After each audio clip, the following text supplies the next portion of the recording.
E aí, pessoal, tudo certo com vocês? Aqui é o professor Denilson Seixas, bem-vindos ao canal. Hoje nós vamos desenvolver um assunto que é a independência da América Espanhola. Então, nós vamos fazer primeiro uma introdução para poder entender o que significa isso, o que significa América Espanhola, então, certo? Bom, mas primeiro de tudo a gente tem que lembrar de um termo, né? Hoje nós temos um torneio de futebol na América Latina que está relacionado com este termo, né? A Copa Libertadores da América. Né? Então faz alusão ao movimento que ocorreu no século XIX aqui na América Latina, que está relacionado então com a independência das regiões que eram administradas, que eram colonizadas pela Espanha. Então por isso que se chama América Espanhola. Né? Então nos livros de história a gente vai ver muito esse termo América Espanhola para as regiões que foram colonizadas pela Espanha aqui na América Latina. E quando a gente fala em América Portuguesa, por exemplo, a gente está falando do Brasil, especificamente, porque foi colonizado pelos portugueses. Então é bem importante a gente poder entender o significado desses termos, né, que aparecem, então, na literatura histórica, então, certo? Bom, primeiro de tudo também, nós vamos ver, né, o período.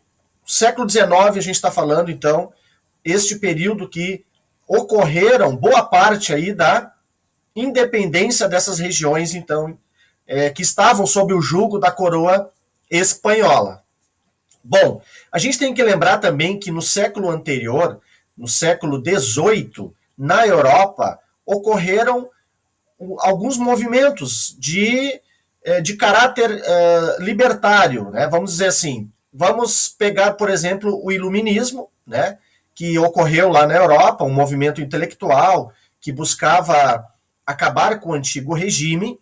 Depois nós tivemos, no mesmo processo, vamos dizer assim, a Revolução Francesa, né, com os princípios de igualdade, fraternidade, liberdade, né?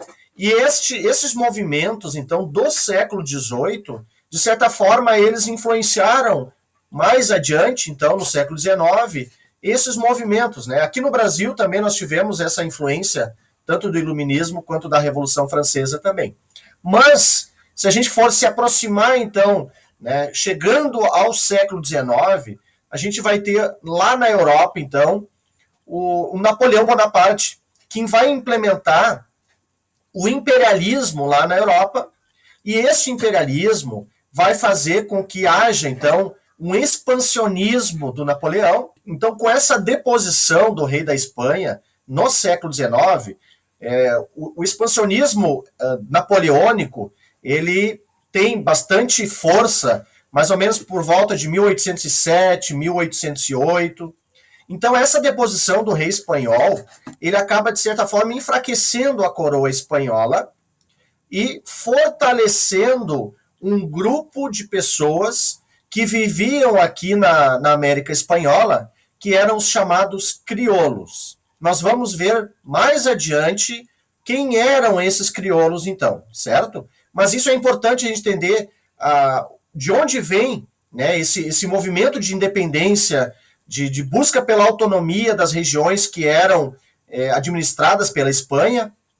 Então a gente precisa ver as causas, né? A raiz disso tudo, então, certo? Bom, então, lembrando, lá no século XVIII, Iluminismo, Revolução Francesa, chegando no século XIX, o Império Napoleônico enfraquece a Espanha, e agora, então, os grupos aqui, os grupos de elite aqui da América Espanhola, conseguem buscar uma autonomia para as regiões que eram administradas, então, pela coroa espanhola, certo? Então, esse é uma compreensão, então, sobre de onde surgiram esses movimentos e por que surgiram, então, isso é bem importante a gente compreender, então, certo?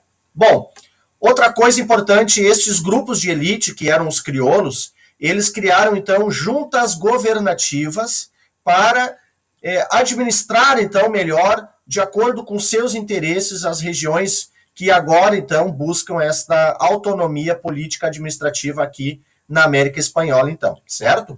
Se a gente for lembrar, a América Espanhola, como é que ela era organizada, né, enquanto ela estava sob o domínio espanhol. Aqui na América, então, as regiões eram governadas, eram administradas por vices-reinados e capitania geral. Eram grandes regiões onde a coroa espanhola realizou esta forma administrativa, né? Diferente aqui no Brasil, onde o governo da coroa da coroa portuguesa, ela tinha a sua forma de administrar por capitanias hereditárias aqui no Brasil. Pela América Espanhola eram então vice-reinado e capitania geral, certo? Então esta era a forma administrativa da coroa espanhola aqui na América, certo? Bom, uma coisa importante também a gente lembrar, quando a gente fala de independência da América Espanhola, a gente está falando então dos países que agora vão se formar, como por exemplo o Haiti.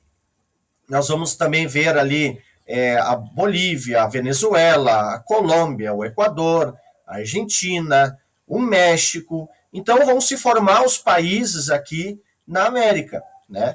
Bom, eu comentei no início ali sobre o Haiti. É um destaque que a gente dá quando a gente fala na independência da América Espanhola, porque o Haiti foi o primeiro país a conquistar a sua independência, mas teve algo a mais aí, né? Que não foi uma independência organizada por grupos de elite. Ou seja, não foi de cima para baixo. Foi sim um movimento popular, um movimento liderado por escravos que estavam então descontentes com esta situação que viviam e conseguiram então se mobilizar e conseguiram conquistar então a independência desta região, então, certo? Então isso é bem importante, o Haiti, então, sendo esse destaque por ter um caráter mais popular, vamos dizer assim, na sua conquista pela independência, então. Bom, nós também podemos falar sobre os líderes que organizaram, né? Nós tivemos grandes líderes que organizaram a luta pela independência. Por exemplo, no vice-reinado do Peru, surgiu ali uma liderança indígena que era o Tupac Amaru II. Então ele realizou ali, junto, claro, com outros indígenas, né, a busca pela independência, a busca por a expulsão dos espanhóis, né, o retorno do Império Inca. Então houve uma mobilização bem forte desta liderança indígena e ficou marcado, então, na história da independência da América Espanhola. Tupac Amaru II. Também nós tivemos o José de San Martín, que foi um argentino, e que organizou também movimentos nesse sentido. Outra liderança importante é o Simão Bolívar. O Simão Bolívar é uma das grandes lideranças também quando a gente fala da independência da América Espanhola. Inclusive, a sua imagem, a figura do Simão Bolívar, ela foi utilizada por muito tempo pelo ex-presidente da Venezuela, Hugo Chávez. O Hugo Chávez, inclusive, ele alterou o nome do país para República Bolivariana da Venezuela, em homenagem ao Simão Bolívar. Então, o Simão Bolívar ele se tornou uma referência quando a gente fala na conquista da independência das regiões aqui da América Espanhola.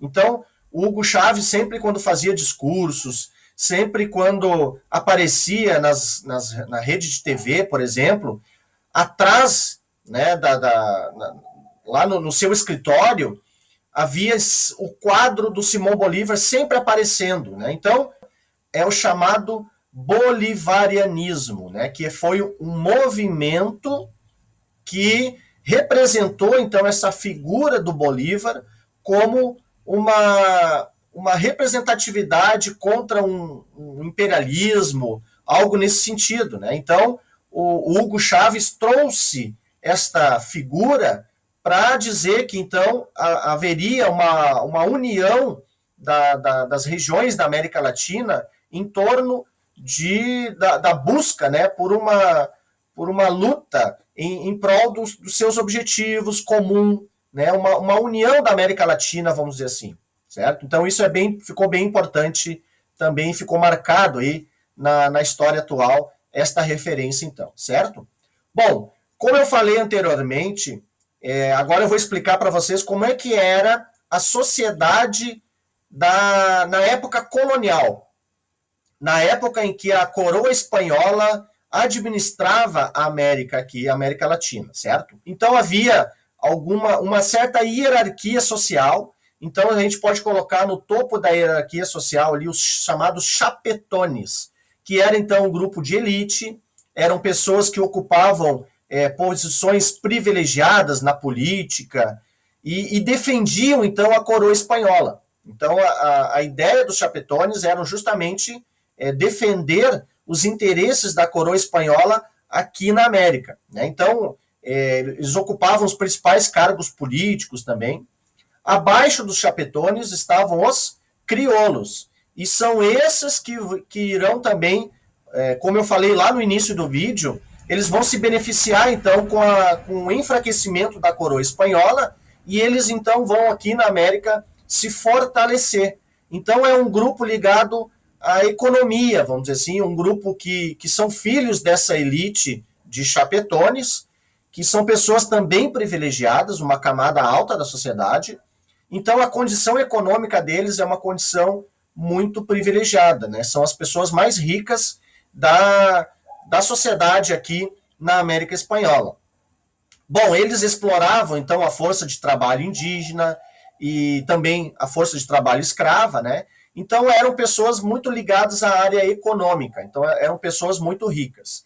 Abaixo dos crioulos, então, estavam os mestiços, que eram aquelas pessoas que, frutos da relação entre os europeus e os indígenas, então, né? Então viviam à margem da condição política, não tinham direitos de participar de cargos políticos, por exemplo, né? Trabalhavam em artesanato, trabalhavam também na área militar. Então, os mestiços, então, estavam numa camada abaixo dos crioulos.